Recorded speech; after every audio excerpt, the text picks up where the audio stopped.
ચણા એની જે ઉપરની જે સપાટી છે એ સપાટી કેવી હોય છે? અર્ધપારગમ્ય. એક્ઝેક્ટ આરો કેવી રીતે કામ કરે એ આપણે જોઈશું બધું, બરાબર? આ એક અર્ધપારગમ્ય પડદો છે. અહીંયા વચમાં દ્રાવક છે left to right, right to left. એટલે અત્યારે આ બાજુ સાંદ્રતા વધુ છે, આ બાજુ સાંદ્રતા ઓછી છે, એટલે દ્રાવક. ચલો છોકરા, હવે નેક્સ્ટ ટોપિક કયો લઈશું? અર્ધપારગમ્ય પડદા. હવે અહીંયા જે પણ લખાણ હોય સાદી ભાષામાં, આમાંથી ઘણા બધા છોકરાઓ બાયોલોજીના સ્ટુડન્ટ હશે, તો બાયોલોજીના સ્ટુડન્ટને આ શબ્દ રૂટિનમાં બહુ જ બધી વાર આવે છે કે અર્ધપારગમ્ય પડદો, અર્ધપારગમ્ય પડદો, બરાબર? હવે અર્ધ એટલે અડધું, પારગમ્ય બહુ જ ટિપિકલ ગુજરાતી શબ્દ છે. ઇંગ્લિશ શબ્દ તમને કહીશ તો વધારે ખબર પડશે. સેમી પરમિએબલ એવો વર્ડ છે. તમને લોકોને ઇંગ્લિશમાં એક શબ્દ હશે પરમિશન. કશીક વસ્તુની મંજૂરી આપવી એને ઇંગ્લિશમાં કહેવાય પરમિશન.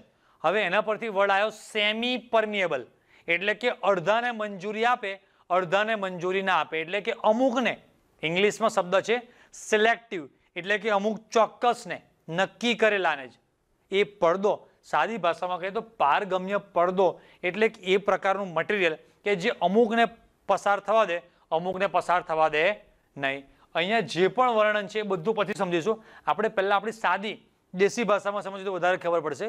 આપણા બધાના ઘરે છોકરાઓ ઘઉં, બાજરી, ચોખા, એ પણ જે પણ અનાજ છે એને ચારવા માટે ચાયણો હોય છે કે નથી હોતો? હોય છે.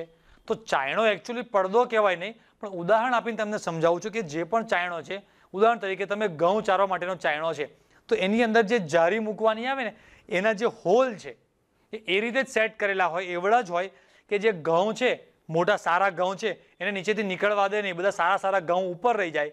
કાંકરા છે, એક ઝીણી જે પણ કઈ વસ્તુ છે નીકળી જાય. પણ એનો જ ઘઉંનો ચાયણો, બરાબર? જે ચારણો છે એ તમે બાજરી માટે વાપરો તો ના, તો બાજરી માટે એનો ચારણો વપરાય નહીં. બાજરી બહુ ઝીણી આવે, તમે આમ ચારવા છો બધે બધી નીકળી જાય. ખબર પડે કે ના પડે? તો બાજરી માટે અલગ, ઘઉં માટે અલગ. પાછો ઘઉંનો લોટ હોય એ પણ આપણા ઘરે તમારા મમ્મી ઘઉંનો લોટનો જે ડબ્બો હોય એમાં એક ચાયણી મૂકી રાખતા હશે, તો એના કારણે તો એકદમ ઝીણા રાખવા પડે, હે કે નહીં? હા. હવે મેંદા માટેની અલગ ચાયણી, મેંદાનો લોટ હોય એના માટે તમે ચાયણી જોજો એકદમ ઝીણી ચાયણી રાખવી પડે. સાદી તમે ઘઉંનો કે બાજરાનો લોટ ચારવા માટે ચાયણી રાખો, મેંદો તો બહુ જ ઝીણો, બહુ જ પાતળો હોય. ઘઉં હોય, ઘઉં એને એટલો ઝીણો દરે ઘઉં ને ઘઉંના લોટને કે એકદમ ઝીણામાં ઝીણો જે બારીક કણો હોય છે ને એમાંથી મેંદાનો લોટ બનતો હોય. એકચ્યુઅલી ઘઉં જ હોય, બરાબર? તો કહેવાનો મતલબ એવો છે કે આ બધા જે પણ મેં એક્ઝામ્પલ આપ્યા બધામાં જે જારી રાખવાની ને, એ જારી તમારે જે પણ પદાર્થ ચારવાનો, ગાળવાનો છે, પાણી માટેની હોય એ ગરણી આખી અલગ હોય, ખબર પડી ને? પછી ઘણા બધાના ઘરે તેલ કેવું કંઈક ગરવા માટેની ગરણી આવતી હોય એ અલગ હોય. કહેવાનો મતલબ કે પદાર્થ પ્રમાણે જે જારી, જે ગરણી છે એ કેવી આવતી હોય છે? અલગ હોય. તો આખો જે આધાર છે ને એ ગરણી, એટલે કે જે તમે પદાર્થ, જે ગાળવાનું જે સાધન છે એની જે જારી કહેતા જે અંદર જે હોલ છે, કહેતા કાણા જે છે એની સાઇઝ, એના કદ ઉપર આધાર રાખે. તમે ઘઉં કે બાજરી ચારવા માટેનો જે પણ ચારણો છે એ તમે સીધો મેંદાના લોટમાં વાપરો તો બધો લોટ નીકળી જાય, કશું ચરાય નહીં. તો અર્ધપારગમ્ય પડદા કેમિસ્ટ્રીમાં શું કહે છે કે ભાઈ એવા પારગમ્ય એટલે કે એક એવો પદાર્થ કે જે કોકને પોતાનામાંથી પસાર થવા દે, કોકને પસાર થવા દે નહીં. તો થોડુંક પહેલા બાયોલોજીના એક્ઝામ્પલથી સમજીએ, પછી પાછા આપણે કેમિસ્ટ્રીમાં આવીશું. તો શું કહે છે જુઓ, પ્રાણી જ અથવા વનસ્પતિ જ ઉદ્ગમમાંથી બનાવેલ કુદરતી પડદા અથવા સંશ્લેષિત પડદા કે જાળીદાર રચના ધરાવે છે અને તેમાં ઉપસૂક્ષ્મીય સબ માઇક્રોસ્કોપિક એકદમ ઝીણા છિદ્રો આવેલા હોય છે. બહુ જ ભારે ખબર પડે એવું નહીં, સમજાઈશ એક બે ઉદાહરણ પછી ખબર પડશે. ધારો કે આ એક ઉદાહરણ લઈએ વનસ્પતિ જ વારે. તો તમે લોકો છોકરાઓ હમણાં તમને બધા ફોટા ને એ બધું પહેલા બતાવું, પછી ધીરે ધીરે આ વાક્ય પર પાછા આવીશું આપણે. હા, અહીંયા તમને એક મેં ફોટો બતાવેલો છે છોકરાઓ. શું છે? અહીંયા વાડકામાં એક સૂકા ચણા લીધેલા છે. આપણે પાણીપુરી બનાવવા માટે કે કંઈ પણ ચણાનું શાક બનાવવા માટે વપરાતા સારી ક્વોલિટી છોલે જે બનાવીએ છીએ એ પ્રકારના ચણા છે.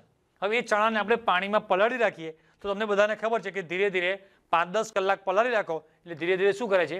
ફૂલે છે. તો એ જે ચણો જે છે, ચણા, એની જે ઉપરની જે સપાટી છે એ સપાટી કેવી હોય છે? અર્ધપારગમ્ય. એટલે કે એ પાણીને અંદર જવા દે. સમજાય કે ના સમજાય? બીજું એક્ઝામ્પલ આપણે લઈએ આગળ એક. હા ભાઈ, અહીંયા તમને દેખાશે આ બધા મકોડા નથી તો સૂકી દ્રાક્ષ છે. શું છે? સૂકી દ્રાક્ષ. પણ એ સૂકી દ્રાક્ષને જો પાણીમાં તમે પલાળી રાખો તો શું થાય? તો કે ધીરે ધીરે ધીરે ધીરે સૂકી દ્રાક્ષ શું થાય છોકરાઓ? ફૂલે છે ભાઈ. તો સૂકી દ્રાક્ષ જે તમે પાણીમાં પલાળી રાખો ધીરે ધીરે ફૂલે. થયું શું કે બહારની બાજુ પાણી છે, આ ધારો કે આ બહારની બાજુ પાણી છે, આ જે છે એ દ્રાક્ષની સપાટી છે. તો આ જે સપાટી છે એ ભગવાને રચના કેવી બનાવી છે? અર્ધ પારગમ્ય, કે એ પાણીને અંદરની બાજુ જવા દે, અંદર પસાર થવા દે. બરાબર કે નહીં? યસ. આ વેલેન્ટાઇન ડે આવ્યો છે એટલે ગુલાબ નહીં બતાવતો હો ને? હા બરાબર કે? પણ આવા કલરિંગ ગુલાબ છોકરાઓ તમે કોઈક વાર જોયેલા છે ક્યાંય? કદાચ કોઈક વાર કહો કે આવું લાઇટ ગ્રીનિશ સમથિંગ વ્હાઇટ જેવું, લાઇટ પિંક, પીચ કલર તમે જે પણ કોઈ કહેતા હોય એવું કદાચ જોયું હશે. પણ આ ગુલાબ તો જો મલ્ટી કલર ગુલાબ છે. તો આવા ઉગે નહીં. હા, ઉગાડવા હોય તો ઉગે, પણ એ બહુ જ પેલું શું કહેવાય લેબોરેટરી જેવું હોય. આ તેને બહુ બધા વૈજ્ઞાનિકોની કંઈક માથાકૂટ ચાલતી હોય, એમાં બધી વસ્તુ થાય. ખેતીવાડીનો જે બધા અલગ અલગ ખેતીવાડી વિભાગ હોય ને, કૃષિ કેન્દ્ર કહેવાય, બરાબર, અલગ અલગ જગ્યાની પેલી આપણે શું કહેવાય યુનિવર્સિટી હોય છે, કૃષિ યુનિવર્સિટી, એવા બધામાં એ લોકો લેબોરેટરીમાં રિસર્ચ તરીકે કરતા હોય. પણ આપણે રિસર્ચ નહીં, સાદી રીતે કરવો હોય તો કેવી રીતે કરી શકાય? આ રીતે આવું કરવું હોય તો આ લોકો શું કરે ખબર? વ્હાઇટ રોઝ, સફેદ ગુલાબ તો બધા જ જોયા હશે. એ સફેદ ગુલાબને આ પ્રકારનું નીચે કલરિંગ, ધારો કે મારે લીલા કલરમાં ફેરવવું છે તો નીચે ઘાટું લીલું પાણી લઈ લેવાનું અને એમાં દંડીકડી જે છે ગુલાબની લાંબી દંડી એ આમ ડુબાડી રાખવાની. એટલે ધીરે ધીરે ધીરે ધીરે પ્રક્રિયા થશે. બાયોલોજીમાં શબ્દ આવે છે અભિસરણ. આવે છે કે નહીં આવતો બાયોલોજીમાં છોકરા શબ્દ? આવે છે. હા, તો અભિસરણ નહીં આવતો તો સમજાઈશ તમને, ડોન્ટ વરી. બરાબર? કદાચ તમારું ચેપ્ટર આગળ પાછળ મને એક્ઝેક્ટ 11th કે 12th એવું ખબર નથી ક્યારે આવે છે, પણ અભિસરણ આવે છે ખરા બાયોલોજીમાં. તો આ અભિસરણની એક ઘટના થશે કે ભાઈ નીચેથી જે પણ કલર છે એ ધીરે ધીરે ધીરે ઉપરની દિશામાં ઉપર ચડશે. અહીંયા ઘાટું એકદમ ગુલાબી રાણી જેવો કલર હોય એનું મેં લીધેલું છે, તો એ ધીરે ધીરે ધીરે ઉપર ચડે. પછી આ ગુલાબને ફરી આ કલરમાં, પછી ભૂરા કલરમાં, લીલા કલરમાં, પછી એક દિવસ પીળા કલરમાં, એવા અલગ અલગ કલરમાં. અમુક વાર શું કરે, બધા કલર મિક્સ, લાલ, લીલો, ભૂરો, પીળો, ગુલાબી બધા કલર મિક્સ કરી દેવાના. અને જે પણ આખું જે કલરનું બન્યું એમાં તમે આ ગુલાબને મૂકી દો તો ધીરે ધીરે ધીરે ધીરે એકાદ બે દિવસે ગુલાબ આ પ્રકારના થઈ જતા હોય છે. આવું તમે ઘરે ટ્રાય કરવો હોય તો કરજો. બરાબર? તો આ જે પણ બધી ઘટનાઓ મેં કીધી એમાં બે શબ્દો આવ્યા. એક શબ્દ આવ્યો અર્ધ પારગમ્ય પડદો, અને બીજો શબ્દ મારે તમને સમજાવો તો અભિસરણ. આપણો ટોપિક આખો એ ચાલવાનો છે, અર્ધ પારગમ્ય પડદો અને અભિસરણ. તો ચલો જોઈએ. પ્રાણીજ અથવા વનસ્પતિ જ ઉદ્ગમમાંથી બનાવેલ કુદરતી પડદા, કે જે આપણે દ્રાક્ષ છે, ચણા છે, એની સપાટી પર જે પણ કુદરતી પડદા હોય, અથવા સંશ્લેષિત પડદા, મતલબ કે ભાઈ સંશ્લેષિત એટલે ઇંગ્લિશમાં શું કહેવાય? સંશ્લેષિત એટલે મેન મેડ, એટલે કે સિન્થેટિક, એટલે કે બનાવેલા, કુદરતી ને કૃત્રિમ પ્રકારના. મેં તમને કીધું ને કે પેલી આપણે પાણી ગરવાની જે ગળણી આવે તો એક પ્રકારનો એક આવો અર્ધ પારગમ્ય પડદો થઈ ગયો. હજુ એનું પરફેક્ટ એક્ઝામ્પલ આપું, આરો મશીન જે આપણા ઘરે હોય છે ને એની અંદર પાછળ જે બધી રિફિલ હોય છે એ રિફિલ બિફિલ તમને બધું હમણાં હું ડિટેલમાં બધું સમજાવીશ, બતાવીશ. એક્ઝેક્ટ આરો કેવી રીતે કામ કરે એ આપણે જોઈશું બધું. બરાબર? તો એની પાછળ જે રિફિલ હોય એની અંદર અમુક પડદા હોય છે. બસ મેઇન શબ્દ આ એના માટે વપરાય છે. એ પડદો શું હોય, કેવો દેખાય, એ બધું તમને બધું પછી બતાવીશું. બરાબર? ચાલો જુઓ. તો કાં તો કુદરતી હોય, કાં તો સંશ્લેષિત એટલે કે માનવ નિર્મિત, મેનમેડ એટલે કે બનાવેલું, અથવા તો કોઈ પણ જાળીદાર પ્રકારની રચના છે તેમાં ઉપસૂક્ષ્મીય, અતિ સૂક્ષ્મીય છિદ્રો આવેલા હોય છે. આ પ્રકારના પડદામાંથી, હવે જોજો શબ્દ અહીંયા શું આવે છે, આ પ્રકારના પડદામાંથી દ્રાવક એટલે કે પાણી જેવા નાના અણુઓ આરપાર પસાર થઈ શકે છે. ઠીક કરતું જવાનું છે, પરંતુ દ્રાવ્ય પદાર્થના અણુઓ પસાર થઈ શકતા નથી. આ પ્રકારના ગુણધર્મ ધરાવતા પડદાને અર્ધ પારગમ્ય પડદો કહે છે. બરાબર છોકરાઓ? જોઈએ આપણે એક ઉદાહરણ. જુઓ, ધારો કે આપણને કોઈ એવું કે H2O એટલે કે પાણી, તો પાણીનો છોકરાઓ અણુસૂત્ર તમે જો એ પ્રમાણે એની રચના જો તો આવી છે. પાણીનો અણુ આટલો નાનો અમથો હોય છે. જ્યારે ગ્લુકોઝ કે ખાંડ લો ને તો ગ્લુકોઝનું તમે અણુસૂત્ર તમને લોકોને ખબર હોય તો આ રીતનું આવે છે, CHO. બાયોલોજીમાં આવે છે, બાકી કેમિસ્ટ્રીમાં આપણે 14મા ચેપ્ટરમાં આવશે, ડોન્ટ વરી.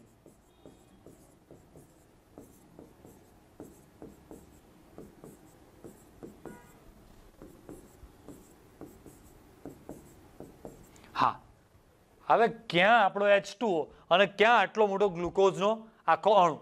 તો એ અર્ધપારગમ્ય પડદો, એનો હોલ છે ને, એ હોલ કાણાની જે સાઇઝ છે એ વ્યાસ, એનો અંદર તમે છિદ્ર જે છે એ રીતે સેટ કરેલું હોય કે એમાંથી ખાલી પાણીના કણો જ પસાર થઈ શકે. પણ આવા મોટા સાઇઝના ગ્લુકોઝ છે, ખાંડના છે, યુરિયા છે, એવા મોટી સાઇઝના કણો હોય એને પસાર થવા દેશે નહીં.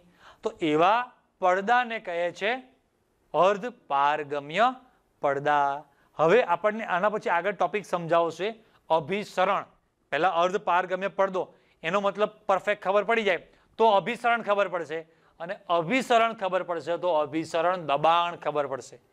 રેડી? ચાલો હવે આપણે છોકરાઓ અભિસરણ એટલે શું એ આપણે મેઇન સમજવાનું છે, બરાબર? એના પરથી પછી અભિસરણ દબાણ બાજુ જઈશું. હવે જોજો, અહીંયા જે પણ તમને આકૃતિ દોરીને બતાવેલી છે એ આપણે પહેલા બીજી એક આકૃતિ તમને સમજાવું, બરાબર? એ આકૃતિ પર પાછા આવીશું. આ સમજવા માટે મેં ઇન્ટરનેટ પરથી લીધેલી આકૃતિ છે, એક્ઝામમાં દોરવા માટે તમારે આખી અલગ છે, તમને બતાવું છું હમણાં પછી. જોજો, શરૂઆતમાં અહીંયા તમે જોશો ને તો આ બાજુ અહીંયા ખાલી મેં શુદ્ધ પાણી લીધેલું છે. અહીંયા જે બ્લેક કલરના કણો છે એ બધા પાણીના છે, અને આ બાજુ છે ને પાણી અને ખાંડનું, એટલે મતલબ કે આ બાજુ જે છે, લાલ કલર લઈ લો, આ જે છે એ છે શુદ્ધ દ્રાવક, એટલે કે કહેતા પાણી, બરાબર? અને આ બાજુ છે એ છે ખાંડનું દ્રાવણ. શું છે છોકરાઓ? ખાંડનું દ્રાવણ. રેડી? વચમાં જે મૂક્યું છે ઇંગ્લિશ શબ્દ છે સેમી પરમિએબલ મેમ્બ્રેન, એટલે કે અર્ધપારગમ્ય પડદો. આપણે અહીંયા લખી દઈશું. ચાલો, અહીંયા વચમાં જે છે એ શું છે? આ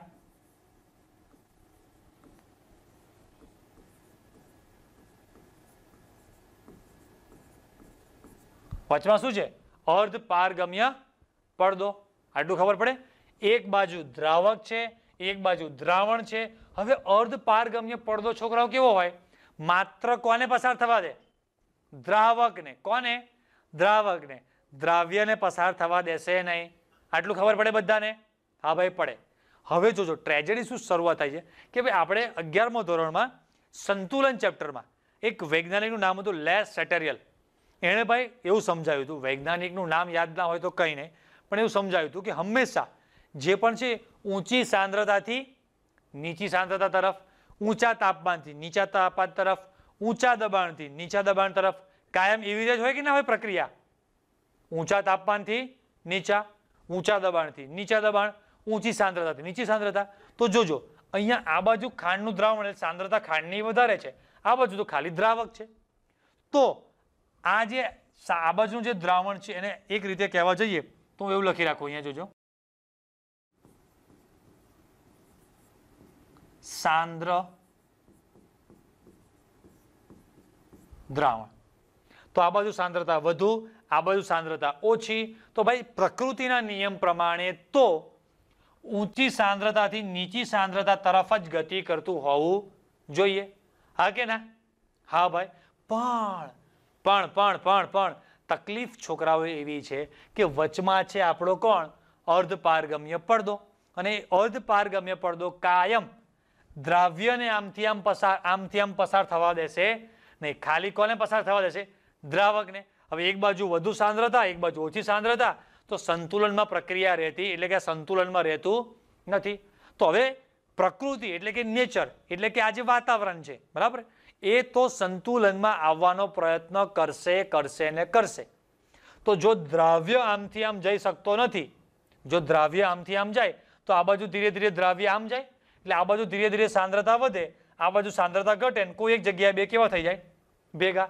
સમજાય ના સમજાય? આ બાજુ સાંદ્રતા વધારે છે, આ બાજુ સાંદ્રતા ઓછી છે. આ કણો જો આમથી આમ જઈ શકતા હોય તો ધીરે ધીરે આ બાજુ સાંદ્રતા ઘટે અને આ બાજુ સાંદ્રતા વધે, કોઈ એક જગ્યાએ બે કેવા થઈ જાય? એક સરખા. પણ અત્યારે તો દ્રાવ્ય આમથી આમ જઈ શકતો નથી. તો હવે શું કરશું? તો કે ભાઈ હવે દ્રાવક આમથી આમ તો જઈ શકે? તો કે હા. તો દ્રાવક આમથી આમ જવાની શું કરશે? શરૂઆત કરશે. એટલે પાણી ધીરે ધીરે ધીરે આમ જાય એટલે આ બધું જેમ જેમ પાણી ઉમેરાતું જાય, જેમ જેમ પાણી ઉમેરાતું જાય એમ સાંદ્રતા ઘટે. બહુ જ ખાટી વસ્તુ હોય કે બહુ જ ખારી વસ્તુ હોય દ્રાવણ, એમાં તમે પાણી ઉમેરો એટલે ખટાશ છે કે બહુ જ ખારું થઈ ગયું હોય, એ દ્રાવણની સાંદ્રતા શું થાય છોકરાઓ? ઘટે. ઘટે કે ના ઘટે? તો પાણી ધીરે ધીરે ધીરે ધીરે ધીરે આમ જવાની શરૂઆત કરે છે. તો સાંદ્રતા ઘટાડવા માટે પાણીનું એટલે કે દ્રાવકનું જે આમથી આમ જવું, શેમાંથી? અર્ધપારગમ્ય પડદામાંથી, બસ એ ઘટનાને જ અભિસરણ કહે છે. એ ઘટનાને શું કહેવાય? અભિસરણ. જો આ બાજુથી દ્રાવક આમથી આમ ગયો, શેમાંથી? અર્ધપારગમ્ય પડદામાંથી. એટલે થોડા સમય પછી આવું થઈ જશે. જુઓ, આ બાજુ હાઈટ ઘટી ગઈ, આ બાજુ હાઈટ વધી ગઈ. હાઈટ ભલે ઊંચી નીચી હોય પણ સાંદ્રતાને આધારે જુઓ તો આ જે છે સંતુલનમાં નહોતું, હવે આ કેવું આવી ગયું? સાંદ્રતાને આધારે સંતુલનમાં. કેમ કે આ બધું પાણી આ દિશામાં આમ આવ્યું એટલે અહીંયા આવું લખી શકાય કે ભાઈ આ ઘટનામાં શું થાય છે? હા,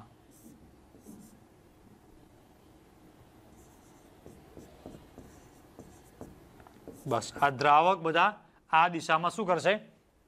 ગતિ કરશે. અને એ ઘટનાને જ શું કહીએ છીએ છોકરાઓ આપણે? અભિસરણ. ખબર પડશે? ચાલો સહેજ પાછું લઈ જઈએ. તો આ આકૃતિ તમને લોકોને આપેલી છે.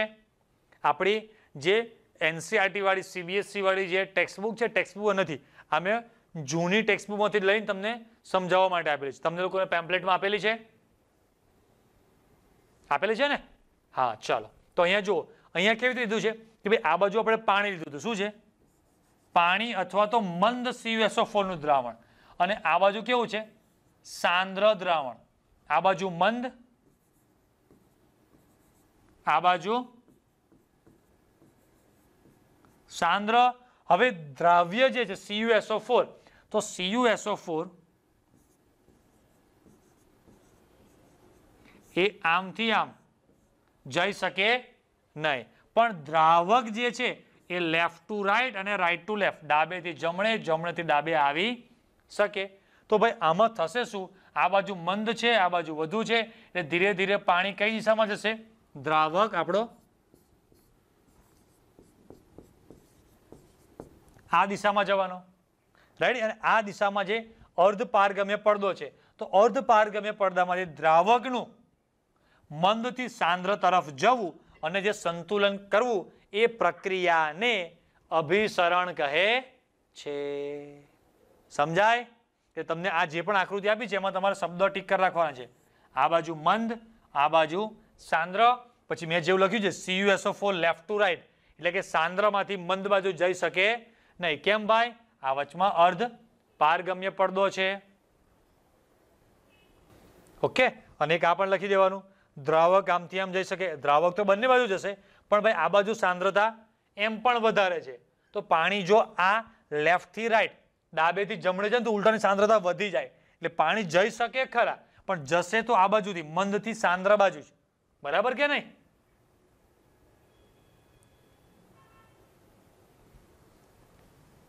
ચાલો આટલી વ્યાખ્યા જોઈ લઈએ આપણે. જુદી જુદી સાંદ્રતા ધરાવતા દ્રાવણો વચ્ચે અથવા તો શુદ્ધ દ્રાવક અને દ્રાવણ વચ્ચે જુદી જુદી, તમારે અંડરલાઈન કરવા નથી, ખાલી સમજવા માટે છે. જુદી જુદી સાંદ્રતા ધરાવતા દ્રાવણો અથવા તો શુદ્ધ દ્રાવક અને દ્રાવણ વચ્ચે શું અર્ધપારગમ્ય પડદો રાખવામાં આવે ત્યારે અનુક્રમે, હવે જે છે ને અંડરલાઈન કરવાનું છે, ઓછી સાંદ્રતા ધરાવતા દ્રાવણથી શું? ઓછી સાંદ્રતા ધરાવતા દ્રાવણથી કઈ બાજુ? વધુ સાંદ્રતા ધરાવતા દ્રાવણ તરફ. અથવા તો એક બાજુ જો તમે ઓછી સાંદ્રતા ને ખાલી શુદ્ધ દ્રાવક લઈ લો તો, અથવા તો શુદ્ધ દ્રાવકથી દ્રાવણ તરફ. કોનો? મેઇન શબ્દ દ્રાવકનો, એનાથી બી જબરજસ્ત મેઇન શબ્દ સ્વયંભૂ પ્રવાહ. હર શંભુ, હર હર મહાદેવ. આ કયા શંભુ છે? સ્વયંભૂ. સ્વયંભૂ મતલબ કે આપ મેળે, બરાબર. પ્રવાહ શરૂ થાય છે આ ઘટનાને અભિસરણ કહે છે. સમજી ગયા? આમાં તમારે કશું કરવું ના પડે, બહારથી દબાણ નથી આપવું પડતું, પિસ્ટન લગાડવું ના પડે, કોઈ તાપમાન વધારવું ના પડે, કશું જ કોઈ ઘટના નહીં. ખાલી વચ્ચે અર્ધપારગમ્ય પડદો મૂકો, એક બાજુ ઓછી સાંદ્રતા કાં તો દ્રાવક, બરાબર, આ બાજુ અને આ બાજુ દ્રાવણ, તો ઓટોમેટિક તમે થોડા સમય પછી જોશો એટલે ધીરે ધીરે ધીરે ધીરે પાણી આ બાજુ આવવા માંડશે અને આ બાજુ હાઇટ શું થશે? ઘટી જશે, બરાબર. તો આ જે ઘટના ઘટી કઈ? ઓછી સાંદ્રતાથી વધુ સાંદ્રતા તરફ. કોણ? દ્રાવકનો કેવો પ્રવાહ? શંભુ પ્રવાહ. કેવો પ્રવાહ? શંભુ પ્રવાહ શરૂ થાય છે આ ઘટનાને અભિસરણ કહે છે. એટલે છોકરાઓ આપમેળે પ્રક્રિયા થાય છે. હવે અહીંયાથી ડેન્જર ક્વેશ્ચન શું પૂછાય છે ખબર છે? આ ચોપડીમાં, આ ચેપ્ટરમાં કોઈ જગ્યા શબ્દ જ નથી, તો જ્યારે પેપર બહુ જ અઘરું કાઢે, ટ્વિસ્ટ બનાવે ને, ત્યારે અહીંયા ક્વેશ્ચન શું પૂછે ખબર છે? અભિસરણની ઘટનામાં ગિબ્સ મુક્ત ઉર્જાનું મૂલ્ય જણાવો. હવે અમને લોટું જ ખંજવારતા રહી જાય, ખરું ગિબ્સ મુક્ત ઉર્જા કઈ જગ્યાએ આવે છે? પણ ભાઈ એક શબ્દ આવે છે અભિસરણની, આ જે વ્યાખ્યા છે એમાં સ્વયંભૂ, આપમેળે, અને આપમેળે થતી બધી પ્રક્રિયાઓ માટે ત્યાં બાજુમાં લખી રાખવાનું ડેલ્ટા જી નું મૂલ્ય કેવું હોય છે? <0, એટલે કે કેવું હોય? ઋણ હોય છે. યાદ આવ્યું? ઉષ્માગતિશાસ્ત્રમાં આવતું હતું આવું. હવે ઉષ્માગતિશાસ્ત્ર અને કેવું જોયું અડાડે આ 12મું ધોરણને? આવા ગંદા ક્વેશ્ચન પૂછે, સાલા ખુપડિયા ચકરા ગઈ રે, મગજ હલી જાય તમારું કે આ કઈથી લઈ આયા, ક્યા બાત એવું થાય તમને.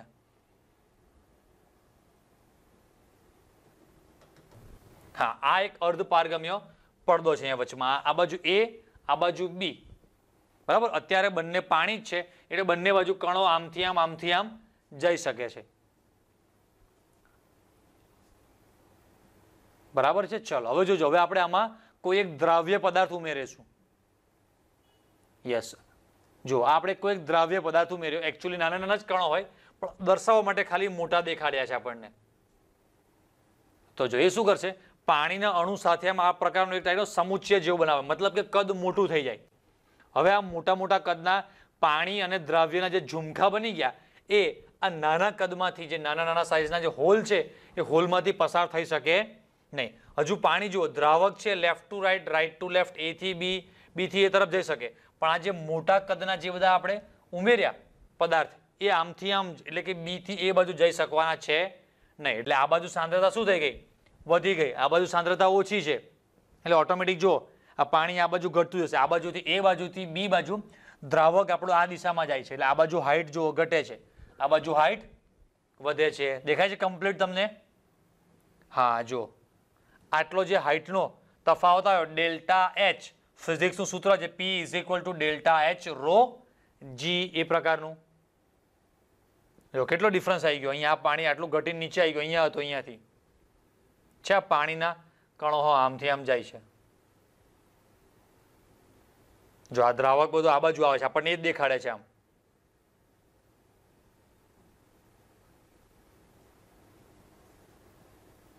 રેડી? એટલે અત્યારે આ બાજુ સાંદ્રતા વધુ છે, આ બાજુ સાંદ્રતા ઓછી છે, એટલે દ્રાવકના કણો બધા આમથી આમ આ દિશામાં વધારે ગતિ કરે છે અને આ લોકો જે છે એ આમથી આમ જઈ શકતા નથી.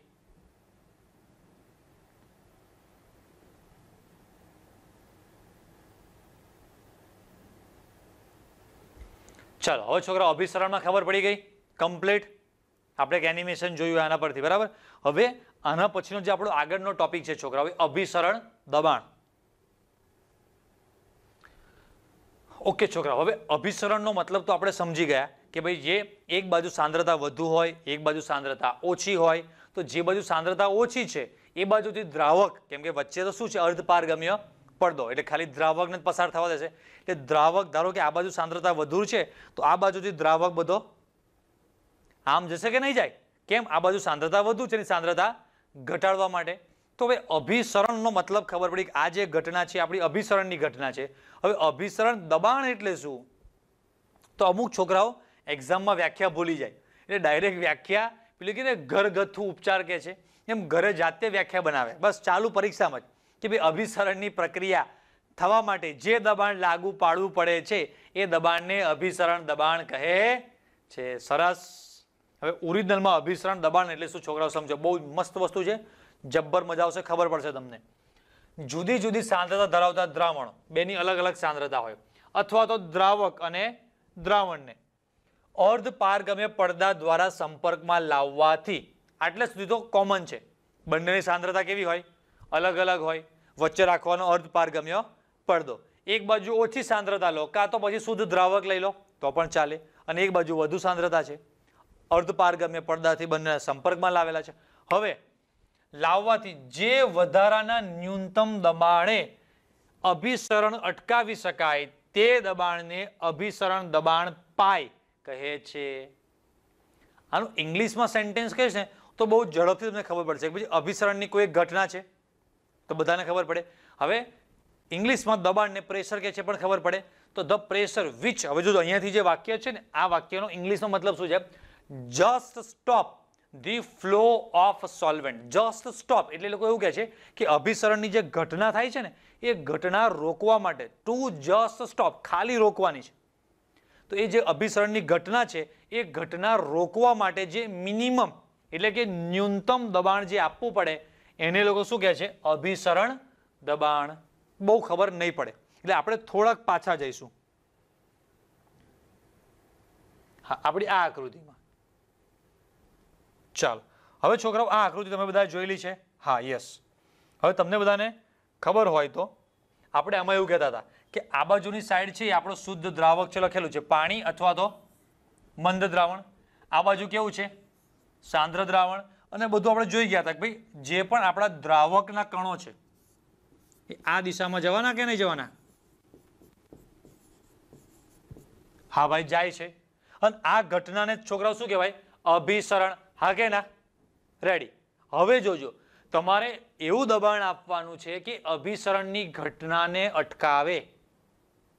અભિસરણની દબાણ જે ઘટના છે એને અટકાવવા માટે આપણે દબાણ આપવાનું છે. હવે ખબર પડવી જોઈએ, બુદ્ધિ ચાલવી જોઈએ કે ભાઈ અભિસરણ જે છે એ આ દિશામાં થાય છે, દ્રાવકથી દ્રાવણ તરફ. તો એને અટકાવવા માટે પાછળથી એટલે કહેતા અહીંયા ઉપરથી દબાણ આપવાનું હોય, આ બાજુ કે આ બાજુ દબાણ. એટલે કે દબાણ તમે જુઓ તો ધારો કે આને હું આ બાજુ કહી દઉં લેફ્ટ અને આ બાજુ કહી દઉં રાઈટ.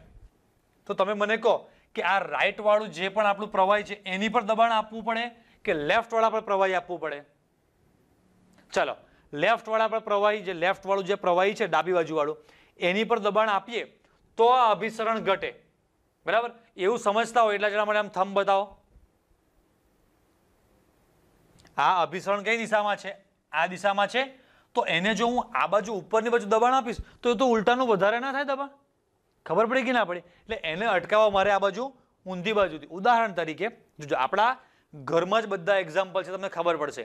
આપણા ઘરે ચાની ગળણી, મતલબ કે મમ્મી આમ ચા ગાળતા હોય આપણે એમ કરી, પછી ચાની વચમાં અંદર જે પણ આપણી જે ગળણી છે એમાં ભૂકી વધારે ભરાઈ ગઈ હોય, પછી આમ ચા નાખે તો નીચેથી આમ ભૂકી નીકળે જ નહીં, સોરી ચા નીકળે જ નહીં, ચા નીકળે જ નહીં. તો હવે શું કરવું? તો ઉપર તમારા મમ્મી કે જે પણ ચાની લારીવાળા કોઈ પણ ભાઈ હોય ને એ હાથથી આમ દબાવે. આવું તમે જોયું છે કે નહીં જોયું? યસ. ગળણી એટલે સમજી લો કે અર્ધપારગમ્ય પડદો. બરાબર? ચા એટલે તમારું કોઈ પણ એક પ્રવાહી છે. હવે પ્રવાહી એમાંથી નીકળતું નથી, તો જો ઉપરની બાજુ દબાણ આપીશ ને તો વધારે ઝડપથી નીકળે એમાંથી. પણ મારે ગળણીમાંથી જે ચા છે એ નીકળવા દેવી નથી, તો મારે શું કરવું પડે? ખબર પડે? એમ કહેવાનો મતલબ એવો છે કે આ અભિસરણની ઘટના આ દિશામાં થાય છે, પણ જો આ બાજુ એટલે કે આ પ્રવાહી ઉપર કંઈક એક્સ્ટ્રા દબાણ, વધારાનું દબાણ આપવામાં આવે કે જે આ બાજુથી આવતો જે દ્રાવકનો જે પ્રવાહ જે છે, બરાબર, જે ફોર્સ છે એને શું કરે? રોકી રાખે. એટલે અભિસરણની દિશા જો અહીંયા રાઈટ ટુ લેફ્ટ હોય તો લેફ્ટ વાળું જે પણ દ્રાવણ છે એટલે કે સાંદ્ર વાળું એની પર આપણે શું કરવું પડે? દબાણ લગાડવું પડે.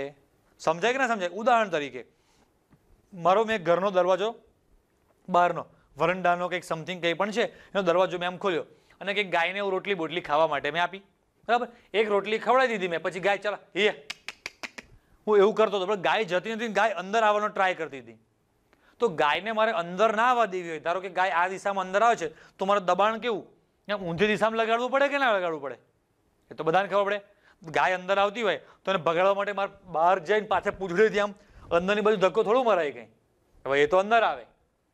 સમજાય કે ના સમજાય? એકદમ સાદું સીધું સાયન્સ છે, ખબર પડે?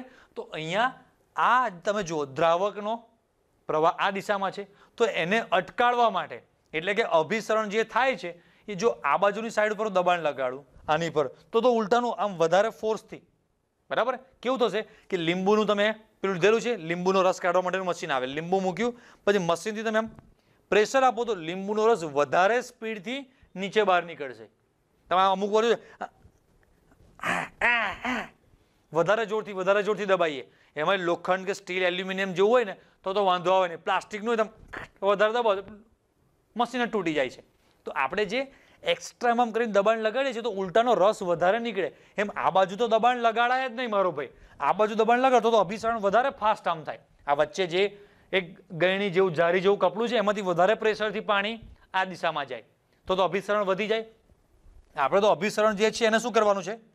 અટકાવવાનું છે. પણ એવું લખ્યું છે કે એટલું બધું દબાણ વધારે આ બાજુ જે ઉપરથી દબાણ આપીએ એ એટલું બધું વધારે નહીં આપી દેવાનું કે અભિસરણ જે આમથી આમ આવે છે, પાણી જે આ દિશામાં આમ આવે છે એના બદલે પાછું આ બાજુથી આ બાજુ જવાનું ચાલુ થઈ જાય. સમજણ પડી કે ના પડી? તો એને ઇંગ્લિશમાં કહેવાય આરઓ, રિવર્સ ઓસ્મોસિસ. હવે ઇંગ્લિશ શબ્દ સમજાય તો ખબર પડશે કે અભિસરણની જે આ ઘટના છે ને એને ઇંગ્લિશમાં અભિસરણની ઇંગ્લિશમાં કહેવાય ઓસ્મોસિસ. શું કહેવાય? ઓસ્મોસિસ. તો ઓસ્મોસિસ આ દિશામાં છે, હવે આ બાજુ દબાણો વધારી દો તો એ પ્રક્રિયા આખી ઊંધી થઈ જાય અને ઊંધીને ઇંગ્લિશમાં કહેવાય રિવર્સ, એટલે કહેવાય રિવર્સ ઓસ્મોસિસ. અને એને જે શોર્ટમાં આપણે શું કહીએ છીએ? આરઓ, જે આપણા ઘરે પાણી પીવાનું મશીન હોય છે. હા, એ કેવી રીતે કામ કરે એ પણ આપણે ડિટેલમાં સમજીશું. પણ અત્યારે આપણે અહીંયા ન્યૂનતમ દબાણ, આ એટલે આખું સમજાવું છું ખબર પડે કે ન્યૂનતમ શબ્દનો મતલબ શું. દબાણ કેટલું આપવાનું આપણે? ન્યૂનતમ. ઇંગ્લિશમાં શબ્દ છે which just stop the flow, just stop, ખાલી બસ આપણે ખાલી સ્ટોપ કરાવવું છે, રિવર્સ કરાવવું નથી. તો આપણે અહીંયા મિનિમમ જે ન્યૂનતમ દબાણ જે આપીએ છીએ કે જે આ અભિસરણની જે ઘટના છે એને શું કરે? ખાલી સ્ટોપ કરે, અભિસરણ થવા દે નહીં. રેડી? તો એને શું કહે છે? અભિસરણ દબાણ. એને દર્શાવીએ છીએ આપણે પાઈથી. તો ચાલો આપણે હતા ત્યાં પાછા આવી જઈએ. હા, તો અહીંયા તમે છોકરાઓ આકૃતિ જુઓ. હા, આપણે આ એક આકૃતિ જોઈએ, બરાબર. બે અલગ અલગ પ્રવાહી છે. આ બાજુ આપણું લખેલું છે શુદ્ધ દ્રાવક છે, આ બાજુ આપણું કોણ છે? દ્રાવણ છે. અહીંયા વચમાં અર્ધપારગમ્ય પડદો રાખેલો છે, બરાબર. હવે આ બંને પર વાતાવરણનું પી એટમોસ્ફિયર, એટમોસ્ફિયર એટલે કે વાતાવરણ, બંને બાજુ નોર્મલ જે વાતાવરણનું દબાણ લાગતું હોય તો લાગે જ છે. હવે આ બાજુ દ્રાવક, આ બાજુ દ્રાવણ, એટલે અભિસરણ કઈ દિશામાં થાય? લેફ્ટ ટુ રાઈટ કે right to left? Yes, right to એટલે કે જમણેથી ડાબે બાજુ થવાનું છે.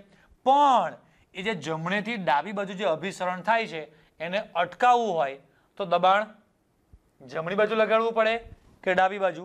ડાબી બાજુ. તો જે લગાડવા પડતા વધારાના દબાણને અહીંયા જે પાય દર્શાવેલો છે, બંને પર વાતાવરણનું દબાણ તો લાગે જ છે, પણ એના સિવાય જે વધારાનું દબાણ જે લગાડવું પડે એ દબાણને અભિસરણ દબાણ કહે છે.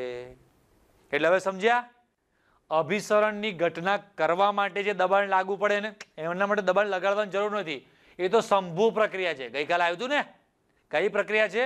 स्वयंभू. यस, हम कहा जाने शिव के दिमाग में क्या चल रहा है, एम ये स्वयंभू प्रक्रिया है भाई કે એને માટે ઓટોમેટિક દ્રાવકથી દ્રાવણ તરફ થવાની જ છે. પણ એ જે દ્રાવકથી દ્રાવણ તરફ આમ જે હિંચકા ખાય છે આપણે હિંચકા શું કરવાના છે? બંધ કરવાના છે. તો આપણે આ બાજુ દબાણ લગાડવું પડશે. તો તમને આ આકૃતિ આપેલી છે, તો આકૃતિમાં જે પાય છે એ પાયની ઉપર આમ રાઉન્ડ કરી સાઈડમાં લખી રાખો અભિસરણ દબાણ. અને આમાં હું જે વસ્તુ એડ કરાવડાવું એ તમારે એડ કરી દેવાની છે. તો કરો ચલો. આ જે દિશા છે આમથી આમ દ્રાવકથી દ્રાવણ તરફ એ કઈ દિશા છે? એ દિશામાં શું થશે? અભિસરણની દિશા છે, આમથી આમ. પણ એને અટકાવવા માટે જે દબાણ લગાડવામાં આવે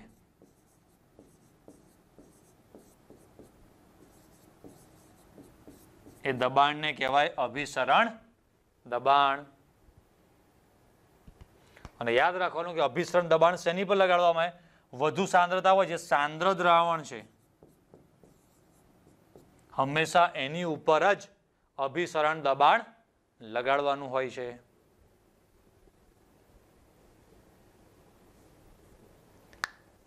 રાઈટ. હવે વ્યાખ્યા જોઈએ આપણે, જો તો ફરીથી હવે ઉપર લખેલું વર્ણન તરત ખબર પડી જશે. ચલો મારી સાથે બધા જુઓ. જુદી જુદી સાંદ્રતા ધરાવતા દ્રાવણ, આ બે અલગ અલગ દ્રાવણો છે. અથવા તો શુદ્ધ દ્રાવક અને દ્રાવણને ભાઈ અર્ધપારગમ્ય એટલે SPM, ઇંગ્લિશમાં કહેવાય સેમી પરમિએબલ મેમ્બ્રેન. મેમ્બ્રેન એટલે અર્ધપારગમ્ય પડદો, બરાબર. સંપર્કમાં લાવવાથી, હવે આ મેઇન શબ્દ છે તો તમારે અંડરલાઈન કરવા રાખવો છે.